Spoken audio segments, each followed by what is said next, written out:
Speaking of Korean cinema, what's popping up in your mind?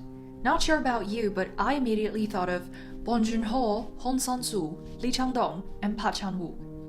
These Korean filmmakers have formed my first impressions of Korean cinema. Under their aesthetic styles, the cores of tangled relationships, politics, and social issues have been conveyed sharply to the point, constituting our fundamental understanding of Korean cinema. But why do those issues significantly matter in Korean cinema? Today, we'll examine how the Korean New Wave connects the past, the present, and the future. In the 1970s, South Korea lived under the authoritarian regime of former General Park Chung-hee. At the same time, South Korean films experienced its dark age. Filmmakers were encouraged to make films for the government, so Korean films became polarized into two categories: propaganda films and entertainment films. Also, severe censorship eliminated anything anti-authority, socially realistic, and politically conscious content, making entertainment films apolitical and escapist genre films, and the creativity of these films was neglected.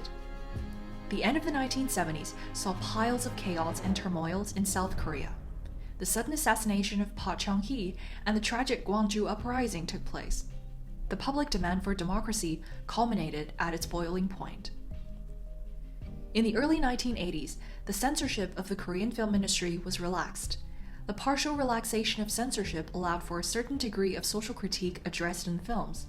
Thus, young cinephiles had more space to do film productions. At the same time, hot-blooded cinephiles gathered to study cinema collectively in cultural centers in Seoul and became self-taught cinephiles. The media later named this group in the 1990s Munhwawan Sedae, MHSD, which means the generation of cultural centers. They shared two crucial ambitions: the aesthetic ambition wishing to establish South Korean seventh art, and the political ambition aiming to contribute to the evolution of the life of Minjeon, which means people and the general public in Korea. The commitment to treating the films as the medium to push for social change was a crucial consensus among Korean New Wave filmmakers. In 1987, political ambition took precedence over aesthetic ambition.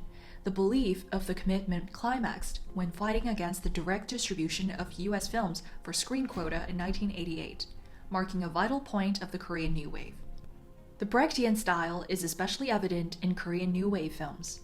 To confront the audience by letting them think about intimate and poignant issues rather than feel, directors focused more on individuals, choosing the working class as subjects and factories and slum houses for the setting. Gestus, which means gesture in Brechtian style, allows audiences to see the attitudes and relationships from the characters' movements. In the film Chisu and Mansu, directed by Park Wan-soo in 1988, the protagonist's daily work of painting billboards symbolizes marginalization, the insurmountable obstacle, and the suppression of the freedom of the Korean working class people.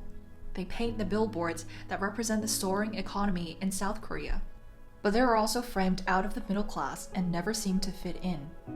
The inevitable gap between protagonists above the building and the people on the ground represents the vast gap between different classes and weakening the working class's voice. Korean New Wave directors also refer to French New Wave director François Truffaut as la politique des auteurs, the policy of authors, emphasizing the directors and their original, consistent styles and themes.